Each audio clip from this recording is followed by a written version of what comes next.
Mike, we'll start with the injury news. Any new updates from Saturday? Everybody seeming to come through okay? Well, we're still assessing.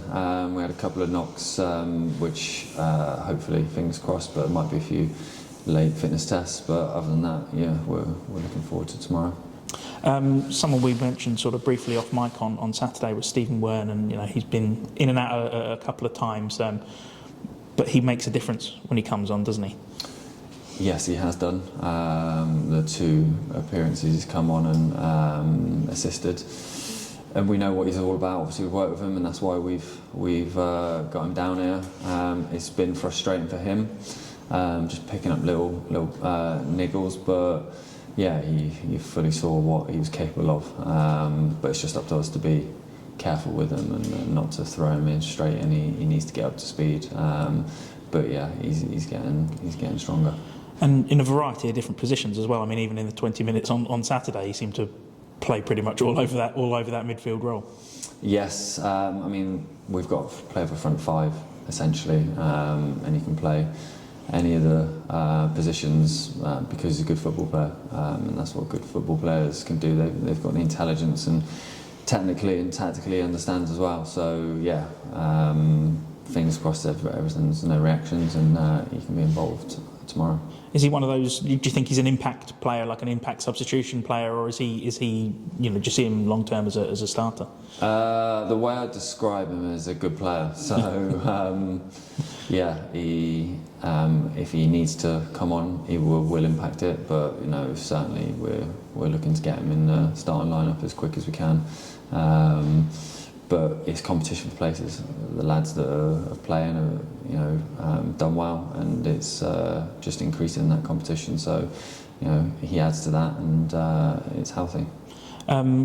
We mentioned briefly again on Saturday, Dan Kemp leading the line. It was a tough afternoon for him, wasn't it? But is it a position as well that you think he can thrive in? Again, similar. He's a good player, so it was a difficult period for him to play, but you reflect back, and I've watched it back, and I think we weren't at our best by any means in the first half, but I think that when I watched it back, there was so much transition, and we actually did fall on a good amount of second balls, not as many as we would have hoped, but it was almost like a derby game that just never settled in respect of there was no real pattern, and we want to obviously get in our pattern, but they're here to disrupt that pattern, and they wanted to go toe for toe, and they're really good at what they do. So because we didn't get a control of the game, we felt really frustrated, and we were off it. So there's no justification for being off the levels, but when I look back, that first half especially was difficult for everybody. So in the second half, when we actually our ball speed increased and we felt like we were more in the game and we controlled it a little bit more, I don't think it's necessarily due to the certain personnel. I think it was just the momentum of the game as we grow into it. I think we will naturally get more control of it. But I thought he put a hell of a shift in. I thought he did extremely well a few times when the ball went over the top. He managed to get his body there, hold off. He was press resistant and retained possession. And I thought anybody playing up there for the first half an hour, it would have been really difficult. I suppose when you get a team like Accrington who's set up almost deliberately to disrupt what you do, it's then going to make having any sort of flow in the game very difficult anyway, isn't it? Yeah. It makes you have to be good at everything, and if you're not, then they will capitalise, and that's what they did. They disrupted us, they stopped us getting in our flow, and they got a goal, and then it makes it even harder for us.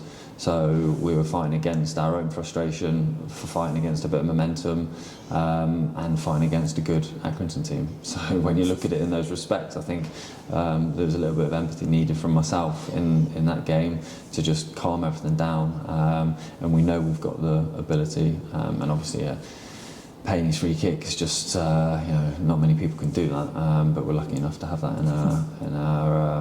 in our team. So wait for that, and then we can build off it. When you've got so many games in such a short period of time as your side do, how do you approach these next couple of weeks? Is it a case of altering training plans? I suppose you're not going to have an awful lot of time on the training ground, are you, over this next couple of weeks? Yeah.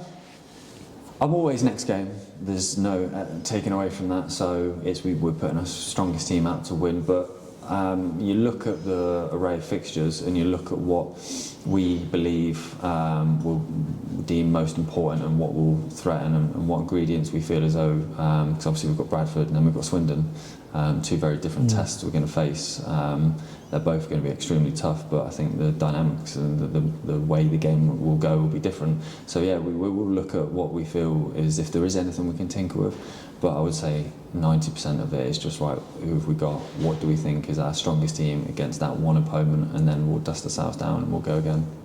Bradford picking up a big result at the weekend as well. It's, they're never easy tasks, are they, any of these League Two games? But going to Valley Parade is going to be a tough night. Yes, yeah, I think that's an understatement. I think the pitch will play its part. I think the occasion will play its part. I think we played them earlier on when we came in, and they're a different animal. I think they're a different prospect.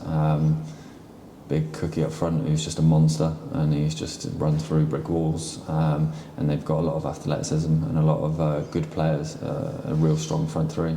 So yeah, it's going to be tough, and we need to understand what we need to deal with and what we need to match. But we've got to focus on what we do and how we're going to hurt them.